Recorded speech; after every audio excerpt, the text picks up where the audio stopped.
अस्सलाम वालेकुम, मैं हूं हैदर अज़हर और आप देख रहे हैं sports lounge on Geo super. हमारे आज के प्रोग्राम में प्रीव्यू करेंगे पाकिस्तान वर्सेस साउथ अफ्रीका के पहले टेस्ट का, जिसकी पाकिस्तान ने 17 रुकनी स्क्वाड तो अनाउंस कर दी है, लेकिन कल कौन खेलेगा, किसे खेलना चाहिए, आज इस पर डिटेल्ड एनालिसिस लेंगे। उसके अलावा पाकिस्तान विमेन दौरा कर रही हैं साउथ अफ्रीका का। अभी तक वो दोनों वनडे इंटरनेशनल्स हार तो गई हैं, लेकिन परफॉर्मेंसेज बहुत ही अच्छी रही हैं, उस पर भी नज़र डालेंगे। उसके अलावा कुछ विंटर इवेंट्स हो रहे हैं पाकिस्तान में, मालम जब्बा में, we'll also talk about those. मेरे साथ मौजूद हैं हर दफ़ा की तरह रेहान उल हक और हसन चीमा। हमारी शो की रिकॉर्डिंग आज थोड़ी सी लेट इसलिए होगी क्योंकि हसन चीमा ने ये जैकेट पहनी और सिक्योरिटी वाले 6 मिनट उनकी तलाशी करते रहे। जी हसन, क्या हाल आपका? मैं ठीक ठाक हूँ। जब आपने पॉइंट मारना तो पहले से सोच लिया।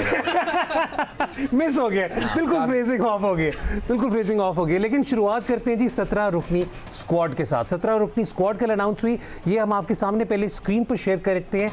ये जो स्क्वाड अनाउंस हुई है, इसमें 3 खिलाड़ी जो पहले 20 में थे उन्होंने एक्सक्लूड किया, और इसमें जो न्यू कमर्स हैं उन पर ज़्यादा बात हो रही है। Imran Butt is one, well actually there are 6 debutants in this squad of 17, लेकिन जो ज़्यादा 11 हैं 17 बेसिकली 6 आप कह रहे हैं जो डेब्यूटेंट्स होंगे, तो बाकी 11 खेल रहे हैं। बाकी 11 खेल रहे हैं। मैंने एक्चुअली यही बात करनी थी, लेकिन हसन जो पहली बात है वो ये कि उन्होंने कहा था कि 16 अनाउंस करेंगे, तो अब ये 17 कहाँ से आ गए?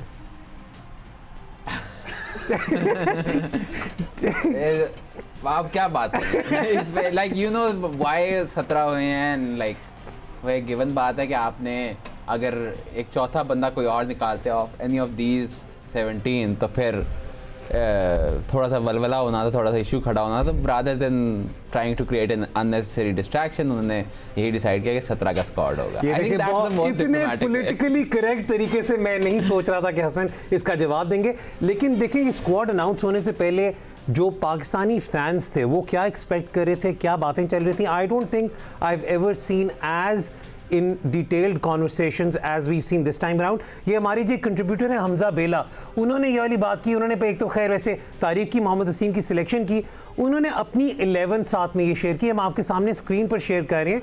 और उन्होंने कहा कि जी डोमेस्टिक परफॉर्मेंस को चांस मिलेगा, लेकिन अगर हम नीचे इसी मैसेज को उनके पढ़ें तो हमें उससे अंदाज़ा होता है कि आप देखें कितनी डिटेल में उन्होंने 11 की। लेकिन उन्होंने कहा कि जी जो 3 डेब्यूटेंट्स खेलने चाहिए वो इमरान बट, नुमान अली एंड साजिद खान में से एक, और एक ताबिश। सो उन्होंने ये 3 डेब्यूटेंट्स की बात की है इधर। And to be honest with you Rehan, it seems कि इन 3 में से 2 का डेब्यू तो हो सकता है। एब्सोल्युटली। और जिस तरह की अभी तक रिपोर्ट्स आ रही हैं on Pakistan preparing the pitch, तो उसमें आप ये देख सकते हैं कि Pakistan might go in with an extra spinner, तो वो चांस हो सकता है। लेकिन उसमें ये इंटरेस्टिंग होगा कि अगर वो एक्स्ट्रा स्पिनर खिला रहे हैं, क्या वो मोहम्मद नवाज़ को लेकर आ रहे हैं फ़हीम की जगह, या वो एक एक्स्ट्रा बॉलर ओवरऑल खिलाने की कोशिश कर रहे हैं। द थिंग इज़ कि इसमें भी मेंशन किया हुआ था, इट्स गुड टू। मोहम्मद नवाज़ कहाँ से आ रहे हैं? नुमान अली, सॉरी, नहीं, बट उनका तो नाम इस वक्त वो लोग तो बिल्कुल भी जिक्र नहीं कर रहे। अभी डिस्कशन यही हो रही है ना। मैं बिफोर ही कंटिन्यूज मैं ये रेहान से यही पूछूंगा कि डू यू थिंक अगर Pakistan will go in with 2 spinners with Nawaz being one of them? No, I don't think. तो फिर So I think 5 बॉलर्स का अगर हुआ तो उसके अंदर ये है कि साजिद तो आई थिंक वो इसलिए भी उसके ऊपर बात हो रही है बिकॉज एक ऑफ स्पिन ऑप्शन है लेफ्ट हैंडर्स के against. Pakistan thinks he can take wickets against South Africa. दूसरी चीज़ इसमें यह है कि अभी तक जो रिपोर्ट्स आ रही हैं वो यही हैं कि जो पिच होगी कराची के अंदर वो स्पिन फ्रेंडली होगी विच इज़ ऑब्वियस, क्योंकि आप ये नहीं चाहते कि साउथ अफ्रीका का जो पेस अटैक है उसको आप कोई भी एडवांटेज दो इस पिच के ऊपर। और it's very good to see the kind of conversations that are going around the Pakistan team at the moment, क्योंकि अक्सर डिस्कोर्स जो होती है वो ये होती है कि जी पैशन से खेलो, एग्रेशन से खेलो। एक्चुअल डिस्कोर्स इस वक्त चल रही है कि ये परफॉर्मर है, ये परफॉर्मर नहीं है। डिसएग्रीमेंट्स और ओपिनियंस डिफरेंट हो सकते हैं, लेकिन at the end of the day it's good to see that at least the conversation in the general public has started to that level जहाँ पे डोमेस्टिक परफॉर्मर्स की बात हो रही है। डोमेस्टिक परफॉर्मेंस की बात हो रही है। हसन, काफ़ी हद तक अब लोग क्वेश्चन कर रहे हैं सिलेक्शंस को। Maybe I think it's to the social media awareness, plus I think थोड़ी सी कुछ फ्रस्ट्रेशन भी आ रही है from the previous test series. ये बात अलग है कि उससे पहले जो आपकी एटलीस्ट होम सीरीज़ थी वो तो बड़ी अच्छी गई थी। इंग्लैंड के अंदर भी you should have won the first test, you should have won the first test. खैर एनीवेज, लेकिन अगर हम इस वक्त स्क्वाड को आराम से लेकर चलें तो हम जो इस वक्त अगर हम सामने रख लें जी, स्क्वाड रख लें तो उससे सामने रख के कॉन्वर्सेशन करते हैं। तो अभी जो सबसे पहली बात आ रही है वो ये आ रही है कि ओपन कौन करेगा विद आबिद अली। अच्छा पहले तो हम बात कर लें कि जो प्लेयर एक्सक्लूड हो रहे हैं, आगा सलमान एक्सक्लूड हो गए, उसके अलावा the other two players who have been Abdullah Shafiq and who's the third one? Who was the third one? I can't remember. I think it was another middle order batsman, right? South I think out. Kamran Ghulam है। हाँ Kamran Ghulam। So middle order। So basically उसमें I think जो इन 3 exclusion से what I मतलब conclude from that is कि आपका वो जो ऑप्शन था, जो हम कई सोच रहे थे कि शायद पाकिस्तान 7 बैट्समैन 4 बॉलर्स के साथ जाए, आई डोंट थिंक कि वो उस तरफ जाएंगे, बिकॉज अगर आप 7 बैट्समैन के साथ जाते एक नंबर 6 पे आपने खिलाना होता someone who could also ball, तो फिर वो कामरान गुलाम और आगा सलमान दोनों आपके उस स्पेसिफिक ऑप्शन के लिए बड़े इंपॉर्टेंट रह सकते थे। इससे मुझे यही दिखता है कि जो पाकिस्तान ने 11 खिलानी है उसमें बेसिकली आपके टॉप 5 होंगे, रिजवान 6 पे होगा, 7 पे it will be between Nawaz and Faheem, and then आपके 4 मेन बॉलर होंगे। That is at least I based on ये जो 17 है, that is the formation that I see. नहीं, और उसके अंदर एक और भी बात होगी ना, अगर कामरान गुलाम रहते या अगर सलमान रहते तो उसमें इफेक्टिवली हम साजिद या नुमान अली को रूल आउट कर सकते थे। नहीं, you could have ruled out Nawaz in that case. Like Okay. I think having Nawaz there is basically security. Basically आपका ये है कि on the morning of the test आप देखेंगे कि अगर वाकई में ज़्यादा स्पिन वाली विकेट है तो यू गो विद नवाज, अगर इट्स नॉट दैट तो फिर फ़हीम ने जिस तरह का उसका न्यूजीलैंड का टूर किया दिल गो विद हिम, और उसके साथ अगेन आपके 2 front line spinners, 2 front line आपके पेसर्स होंगे।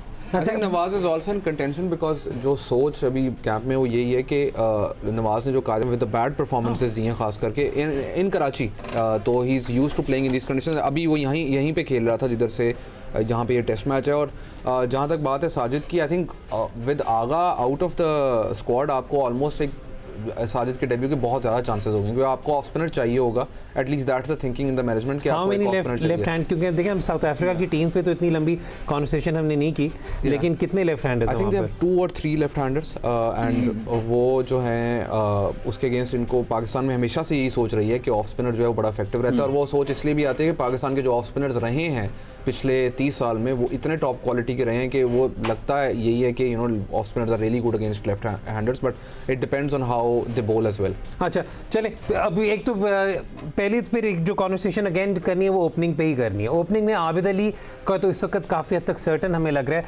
लेकिन अगेन हमने पिछले शो पे भी इस पर बात की थी हल्की सी, वो ये कि जी अजहर अली साहब का नाम आ रहा है टू ओपन द इनिंग्स, और ये हमारे सामने स्क्वाड है। और इसमें जब हमारे पास ओरिजिनल, क्योंकि पीसीबी की हसन आदत है कि वो ब्रेक डाउन करके देते हैं कि ओपनिंग बैट्समैन कितने थे, middle order batsman, I don't know why उसमें तो अजहर अली को उन्होंने कैटेगोरिकली मिडिल ऑर्डर बैट्समैन रखा हुआ था। लेकिन अब I mean I think squad announce होने के बाद जो टीम के अंदर से जो गुफ्तगू की बात आ रही थी कि कई लोग जो टीम मैनेजमेंट और कप्तानी जो बेसिकली आपकी जो थिंक टैंक होता है, उन्होंने ये सोच रहे थे कि अगर बेसिकली आप अगर स्क्वाड जो बनता है उसमें Fawad, Babar, Rizwan, 4 bowler, 1 allrounder, pretty much आपका एक सर्टन स्क्वाड आपके दिमाग में एक 11 आ जाती है। जो क्वेश्चन मार्क है वो ये कि क्या अजहर 3 पे खेलेगा और इमरान बट आबिद के साथ ओपन करेगा, या अजहर को ओपन कराएं और have a middle order, like in this case probably Saud Shakeel को आप मौका दें अपनी टीम के अंदर। प्रॉब्ली अगर आए भी तो वो प्रॉब्ली फिर वो सऊद 3 पे खेलेगा। तो ये जो बात चल रही है, तो आई थिंक उसमें ये बात रेज हुई थी कि अजहर को ओपन करा के उसको वहाँ पे मौका मिले। वो दोबारा से I think average is like 46-47 as an opener, और यहाँ पे कंडीशंस भी ऐसे नहीं है कि इतना कोई एलियन होगा। इट्स नॉट लाइक अजहर ने तो ऑस्ट्रेलिया और इंग्लैंड में एज ओपनर 100 मारी हुई है, तो इट्स नॉट लाइक कि उसका इस तरह का इशू होगा। तो फिर अगर if it's a straight shoot out between से सऊद शकील एंड इमरान बट, तो इमरान बट ने एक सीजन बहुत आला परफॉर्म किया, which was last year. Saud Shakeel ने 5 सीजन बहुत अच्छा ठीक हो गया, तो he will always have that advantage. Plus I think Saud Shakeel gives more flexibility as well as far as planning is concerned. वक्त हो रहा है ब्रेक का, ब्रेक के बाद जब वापस आएंगे साउथ शकील पे थोड़ी सी और कॉन्वर्सेशन करेंगे, प्लस नजर डालेंगे कि पेसर्स कौन से खेलेंगे। देखते रहे sports lounge on Geo super.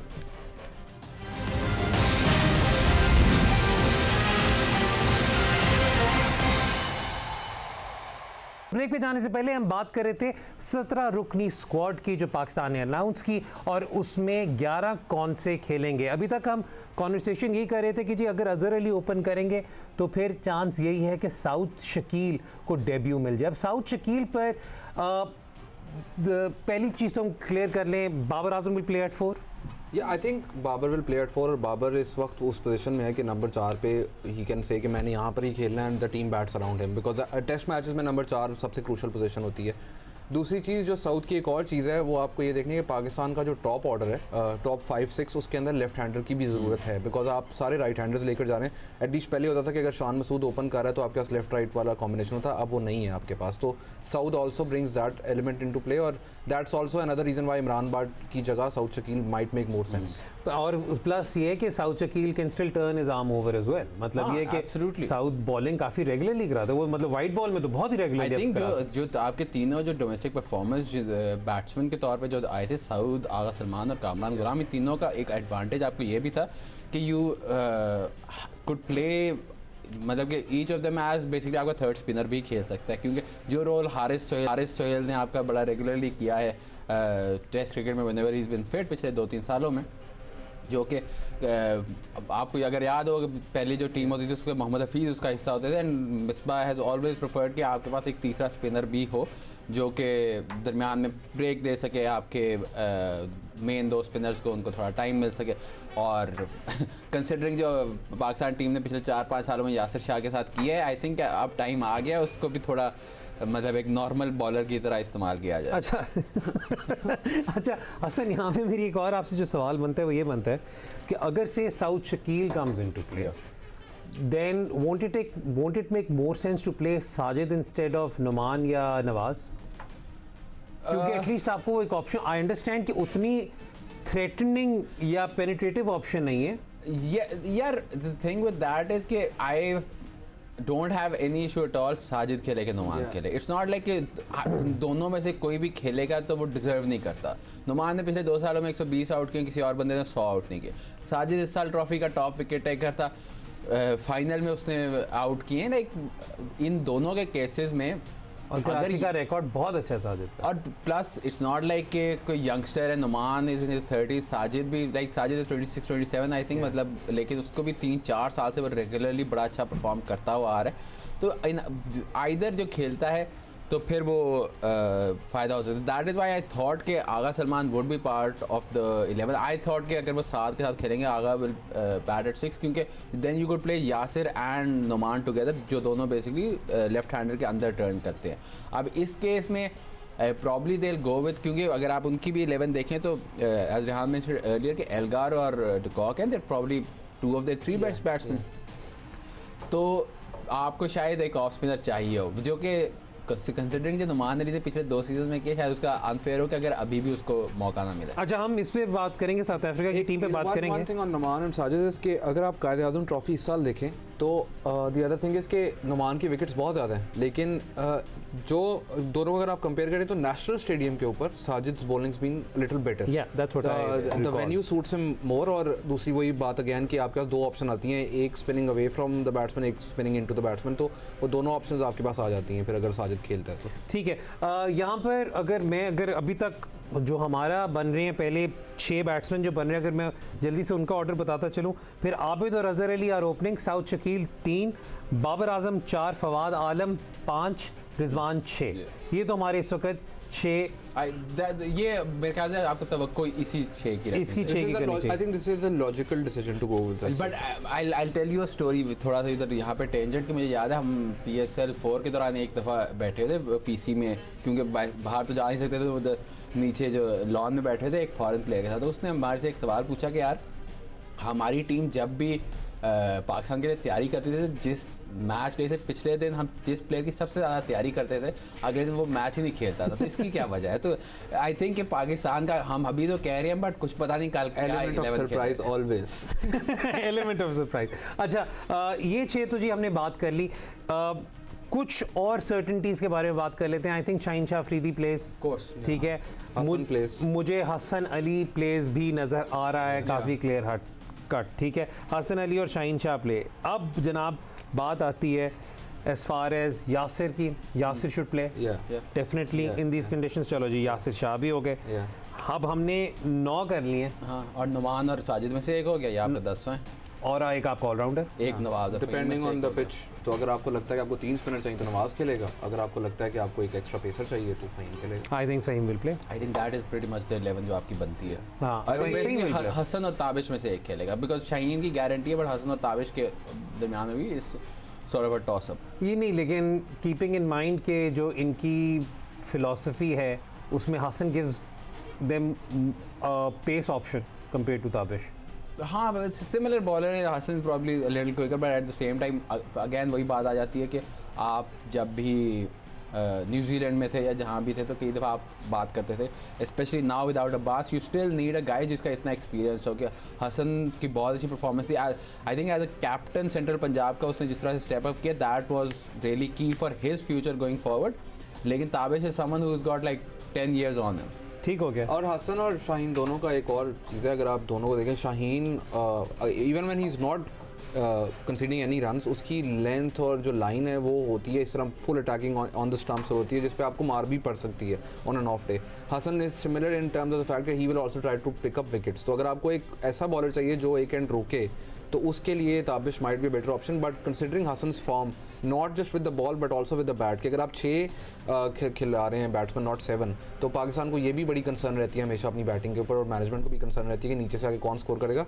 Hassan's form with the bat is also की राइट नाउ. चलो ठीक है जी, ये तो काफ़ी हद तक हमारी 11 पे कॉन्वर्सेशन थी. लेकिन साउथ अफ्रीका क्या 11 खिलाएगी, ये एक सवाल इसलिए पर्टिनेंट है क्योंकि आप जो उनकी स्क्वाड देखते हैं, जो उन्होंने आई थिंक उनका भी 11 में से 10 तो प्रीटी मच कंफर्म्ड है. बताते हैं जल्दी से. एल्गार मार्करम ओपन करेंगे, मिडल ऑर्डर होगा फाफ, रासिफ अनिरुसन, Temba Bavuma, Quinton de Kock, that's probably the top 6. Shamsi और महाराज आपके 2 स्पिनर्स होंगे. रबाडा के साथ आइदर नौरकिया या लुंगी अंगीडी में से एक खेलेगा.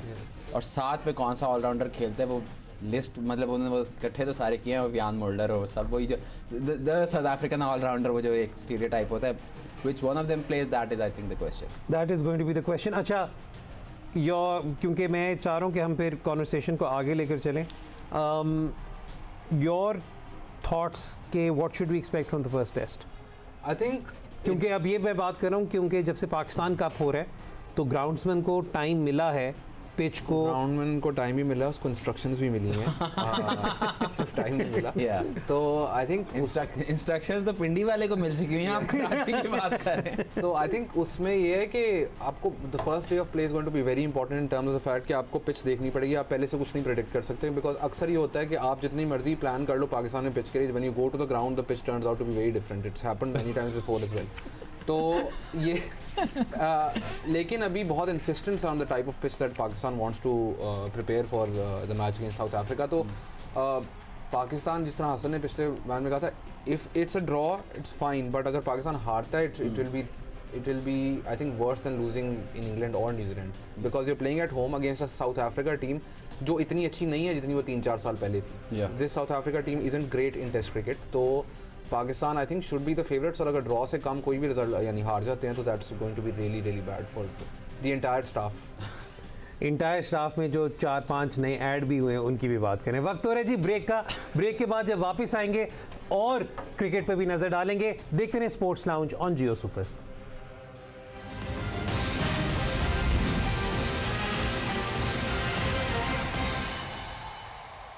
पर हम ब्रेक पे जाने से पहले पिछले दोनों सेगमेंट्स में बात कर रहे थे पाकिस्तान वर्सेस साउथ अफ्रीका के पहले टेस्ट की. कल से ये सीरीज स्टार्ट हो रही है and obviously all of us are really looking forward to it. लेकिन this is not the only test series that is going on. आज इंग्लैंड ने एक बहुत ही कमाल बॉलिंग, पर मुझे समझ नहीं आ रही मैं उससे कमाल बॉलिंग परफॉर्मेंस कहूँ या बहुत बुरी बैटिंग परफॉर्मेंस कहूँ, क्योंकि एक ऐसी सूरत हाल थी कि श्रीलंका ने पहली इनिंग्स में एक अच्छा स्कोर करने के बाद लग यही रहा था कि ओके अगर 4th इनिंग्स में इंग्लैंड को कोई भी स्कोर ओवर 200 मिल जाएगा चेस करने के लिए तो ये मैच श्रीलंका के फेवर में होगा. लेकिन उसके बाद Joe Root played a phenomenal innings, और फिर जब 3rd इनिंग्स में श्रीलंका आया बैटिंग करने तो आई बिलीव 126 ऑल आउट.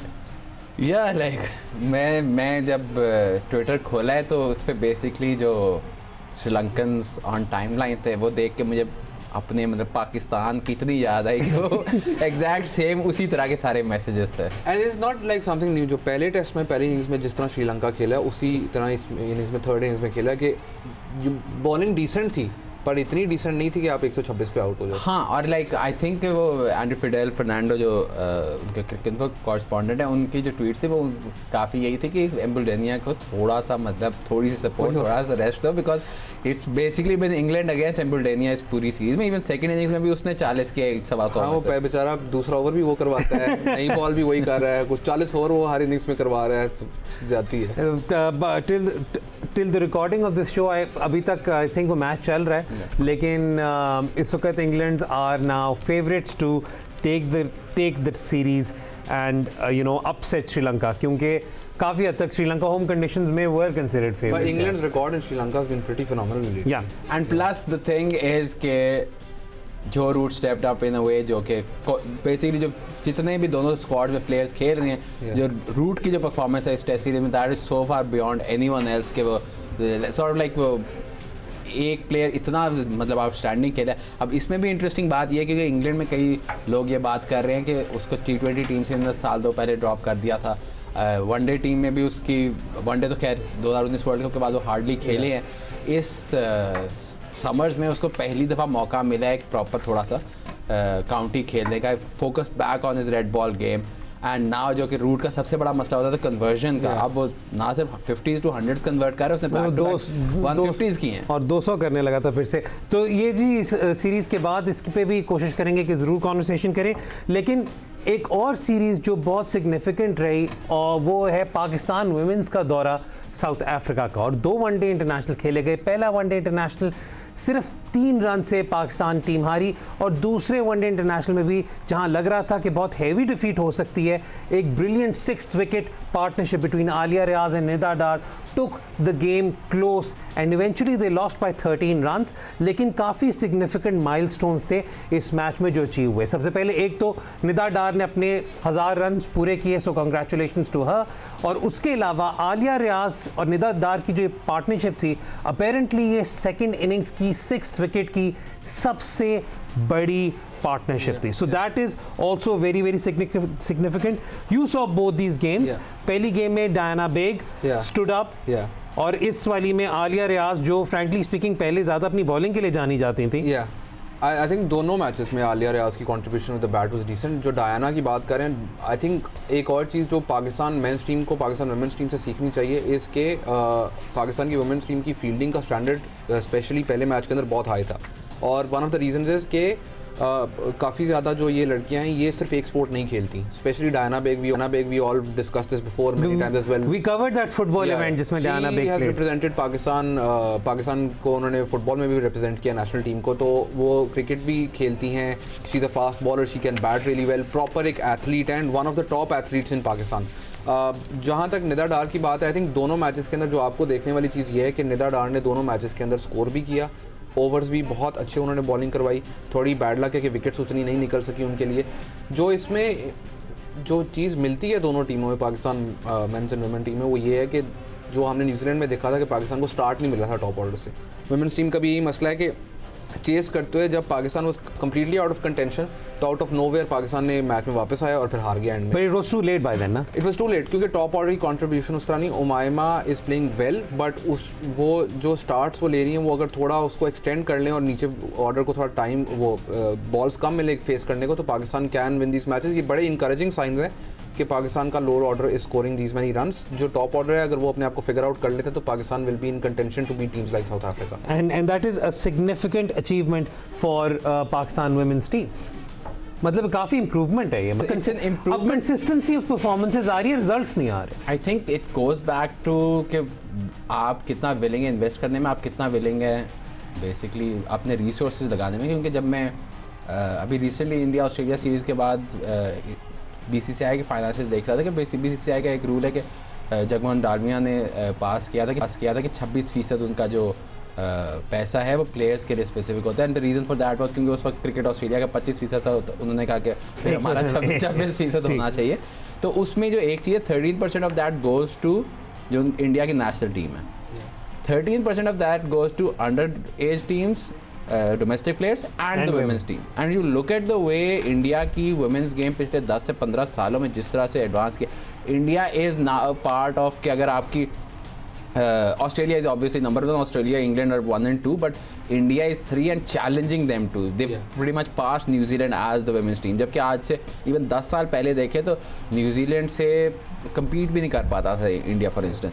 तो आपने कितना इन्वेस्ट किया है उस पर डिपेंड करता है. I know I am going on a tangent here, but Pakistan के केस में भी ये है कि we seen over the past couple of years के सेंट्रल कॉन्ट्रैक्ट्स आना शुरू हुए हैं थोड़ी सी ज़्यादा. अब ऑब्वियसली डिपार्टमेंटल क्रिकेट नहीं है, तो मतलब आपने इतने ज़्यादा शोज़ देखे होंगे, इतने ज़्यादा चैनल्स पे जिस पे मेंस गेम की डिपार्टमेंटल क्रिकेट की बात हुई है, बट वुमेंस गेम पे भी ये इशू आया. And if you remember Pakistan का जो थोड़ा सा एक रिवाइवल हुआ था पाकिस्तान की वुमेंस गेम का, रिवाइवल भी नहीं कहूँगा, बट बेसिकली जो स्टार्ट हुआ था that was under Zaka Ashraf, क्योंकि सारी जो आपकी वुमेंस प्रीटी मच आपकी जो 11 थी वो ZTBL से जाके खेलना शुरू हो गई, जो कि PCB चेयरमैन का अपना डिपार्टमेंट था. तो दैट्स द थिंग कि अभी आप साउथ अफ्रीका के साथ कम्पीट करते हैं कि नहीं, that will depend on a lot of things. और जो आपका जो सवाल था, getting back to that, it's basically कि South Africa I think of them as pretty much on the same level as Pakistan as far as the women's game is concern. तो इस वजह से दो close losses, even if they're away, are not like something to be celebrated as such. Pakistan should expect that they should compete with South Africa या compete with West Indies on a certain level. और जी ये होता है कि मेरी हर जो एक optimism की एक होती है ना कॉन्वर्सेशन, उसे इसी तरीके से ना पानी फेर देते हैं हसन चीमा. नॉर्मल हो गया ये हसन चीमा साहब नॉर्मल हो गए. पिछले कुछ शो था हर एक की तारीफ कर रहे होते थे यार. मुझे आदत ही नहीं है चीमा साहब लोगों की तारीफ करें, चीज़ों की तारीफ करें. लेकिन एक हार्टनिंग बात यह है कि जो आपका टाइटल स्पॉन्सर है मेंस टीम का भी रिसेंटली उन्होंने वुमेन्स टीम की स्पॉन्सरशिप भी उठाई है. उसका ओवरऑल कितना इम्पैक्ट पड़ेगा, कितना % वो sponsorship will actually be invested in the women's game, वो देखने की बात है. लेकिन as far as you know support is concern, जब आपको एक इतने बड़े मल्टीनेशनल के पीछे से सपोर्ट आती है तो एटलीस्ट प्रोजेक्शन टीम की बढ़ती है. हमारे वक्त हो रहा है ब्रेक का, लेकिन ब्रेक से पहले जी आपको PSL से रिलेटेड अपडेट ज़रूर देता चलूँ. ये ख़ास तौर पर लाहौर कलंदर्स, पेशावर ज़ल्मी और कराची किंग्स के फैंस के लिए बहुत बड़ी बात है, और I think to some extent Quetta के फैंस के लिए भी, क्योंकि उनके पास भी एक अफगान प्लेयर है. लेकिन जी इस वक्त जो न्यूज़ आ रही है वो यही आ रही है कि अफगानिस्तान वर्सेस जिम्बाब्वे सीरीज़ जो होनी थी वो इस वक्त 95% है कि वो सीरीज़ पोस्टपोन हो जाएगी या कैंसिल हो जाएगी. मीनिंग कि जो the likes of Rashid Khan, Mohammad Nabi, Mujeebur Rahman Zadran और Noor Ahmad and Qais Ahmad, they will be fully available. तो अब उसके बाद जो कॉन्वर्सेशन है वो यही है कि अब जब ये आएंगे तो it will be very very interesting, क्योंकि हमने देखा पेशावर ज़ल्मी की भी, हमने जब मोहम्मद अकरम साहब से बात की तो उन्होंने बताया कि कितनी सिग्निफिकेंस वो इस वक्त दे रहे हैं अपनी स्पिन बैटरी को, जिसके अंदर Mujeebur Rahman Zadran is an important cog. और similarly Rashid Khan been available for the whole tournament is a huge advantage to Lahore Qalandars. वक्त हो रहा है ब्रेक का. ब्रेक के बाद जब वापस आएंगे तो विंटर इवेंट्स हो रहे हैं जी, विंटर स्पोर्ट्स हो रहे हैं पाकिस्तान में. We'll talk about those and we'll also take your questions. देखते रहे sports lounge on Geo super.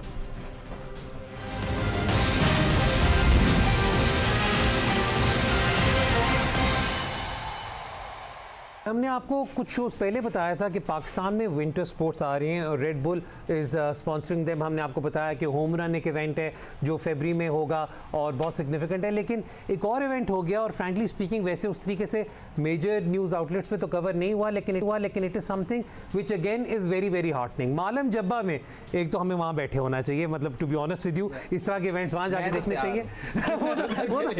Hasan Cheema साहब तो तैयार हैं, लेकिन स्नो बोर्डिंग चैंपियनशिप हुई है जी मालम जब्बा में, एंड दैट इज मतलब माइंड बॉगलिंग फॉर मी कि मैं कभी भी नहीं एक्सपेक्ट करता था कि पाकिस्तान में स्नोबोर्डिंग इवेंट होगा और international athletes will take part in it जी. वुमेन और मेन दोनों के जाइंट स्लालम कॉम्पिटिशंस हुए. मैं आपको विनर्स का बताता चलता हूं जी. वुमेन में फर्स्ट आई फातिमा नदीम, सेकंड आई सारा नदीम और थर्ड आई आयशा अकमल. और पैरेलल जाइंट स्लालम में सारा Nadeem first, Fatma second and Aisha Akmal third. So these three ladies pretty much swept the giant slalom and parallel slalom. और फिर जब मेंस की बारी आई तो Miss Victor from Switzerland was first, Julian Harry was second from France, and third was another gentleman named Harry who finished third. So we had international European winter athletes taking part in this event, which again is phenomenal for winter sports in Pakistan.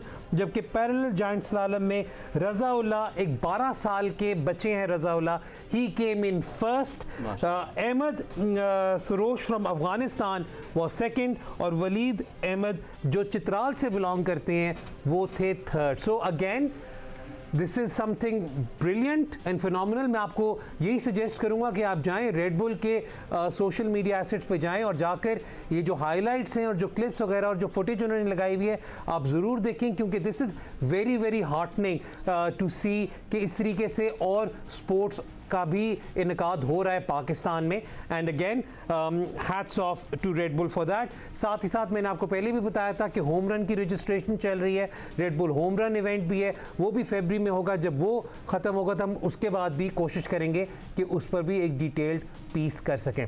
खैर, now let's move on to your questions and ask our panelist ने हमारे से सवालात पूछे हैं. Let's have the first question on screen now. ठीक है जी, जो हमारा पहला सवाल है वो है बासित खान जोया का. वो कह रहे हैं कि जी एक डिस्कशन होनी चाहिए वेरियस टेक्निक्स स्ट्रैटेजीज पर कि पाकिस्तान कैसे डुप्लेसी और डिकॉक को हैंडल कर सकता है. Discuss the weaknesses of south African batsman and bowlers, also discuss the various weaknesses of Pakistan batting and fielding. So basically discuss everything. और जो सबसे बड़ी बात है वो ये कि इसके लिए पाकिस्तान ने एक अच्छा खासा सेलिब्रेटेड कोचिंग स्टाफ रखा है to discuss this.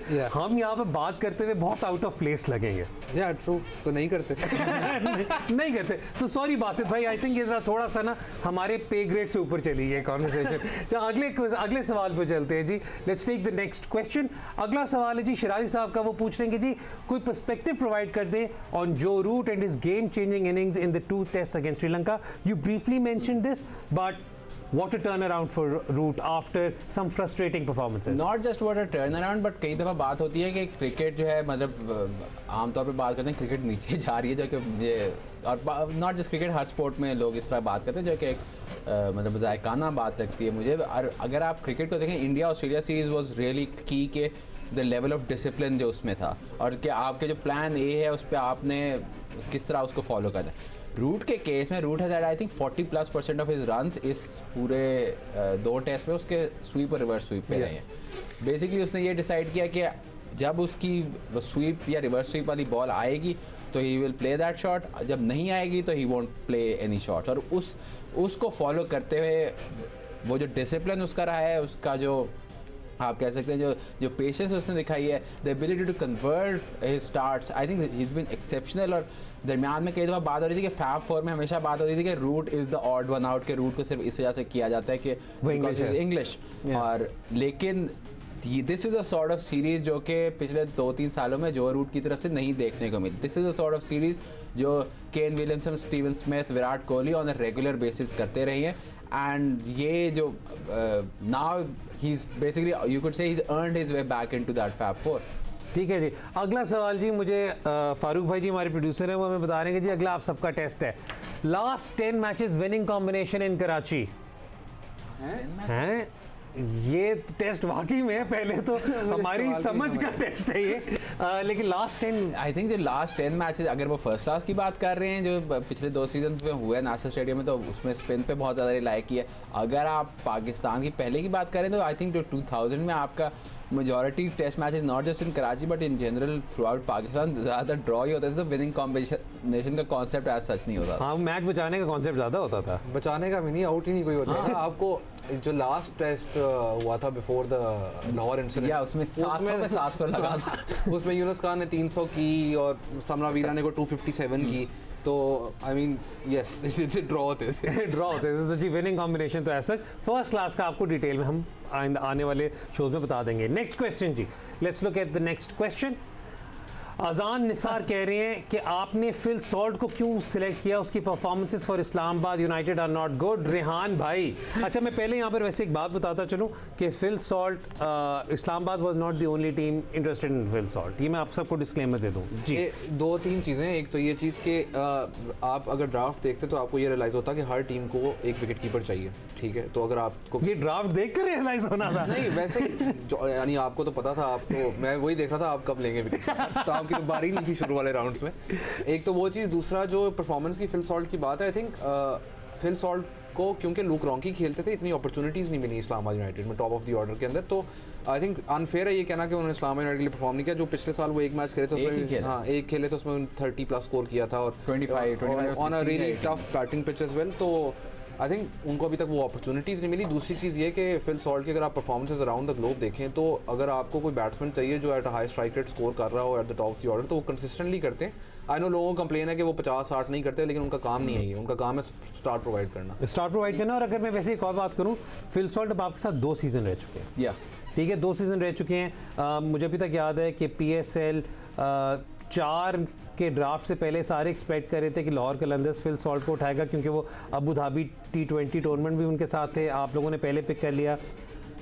Fill Salt एक तो I believe is a good guy to have around in the dressing room. दूसरी बात ये है कि I think I am just giving my logic कि जब आपके पास एलेक्स हेल्स आपने ऑलरेडी सिक्योर कर दिए to cover for whatever Ronchi provided as far as batting is concern, तो फिल सॉल्ट आपको कुछ भी देंगे if he is keeping it's going to be bonus.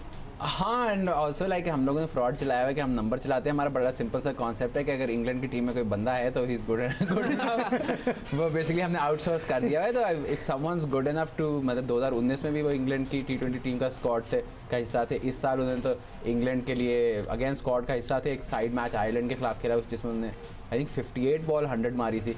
और अगर उसका आप ओवरऑल रिकॉर्ड देखें तो over the past I think 3-4 सालों में उसका जो स्ट्राइक रेट है among openers its top 5 in the world. वो ऑब्वियसली वो जैसे रेहान ने कहा वो कन्वर्ट उस तरह नहीं कर पाता, लेकिन वो आता है और आगे चलाता है। Basic that is his role. Even अभी वो एडलेड स्ट्राइकर्स के लिए खेल रहे in the Big Bash, hasn't been that great but like that is his role. तो but like the conclusion is कि अगर एक बंदा किसी इंग्लैंड के स्क्वाड में है तो we are fine with that. अच्छा, एक लास्ट क्वेश्चन ले लेते हैं फिर जी हमने शो को एंड करना है। आशिर आतिफ कह रहे हैं कि जी what about replacement draft, when will it happen this time? अभी हम ये कंफर्म कर रहे हैं कि जो एक्चुअल जिन प्लेयर्स को ड्राफ्ट किया उनकी अवेलेबिलिटी फाइनल हो रही है, तो जैसे जैसे वो फाइनल हो जाएगी तो वी विल सी कि एक्चुअल रिप्लेसमेंट में प्लेयर्स लेने कितने। इन्होंने तो डेफिनेटली लेने पड़ेगा इन लोगों को फॉर ईदर लुइस ग्रेगरी और क्रिस जॉर्डन। लेकिन उसके अलावा जैसा मैंने आपको बताया कि पहले बांग्लादेश के जो प्लेयर्स थे उनकी एक्सपेक्टेड थी कि वो पार्शियल अवेलेबिलिटी होगी, लेकिन अब काफ़ी हद तक फुल अवेलेबिलिटी है। तो we will have to see Bangladesh, apologies, Afghan players. So we will update you as we get this information. हमारे शो का वक्त अपने इख्तिताम पर पहुंचा। Rehan, thank you so much. Hassan Cheema, thank you so much for your time. हमारा जी जो अगला शो होगा वो TSL will be our last show. हम कोशिश करेंगे कि उसमें आपके ज़्यादा क्वेश्चंस को एंटरटेन कर सकें, लेकिन then we'll go on a break, और ब्रेक के बाद जब वापस आएंगे तो वील कंटिन्यू द शो। अगले शो तक के लिए हैदर अज़हर को इजाज़त दें। खुदा हाफिज़।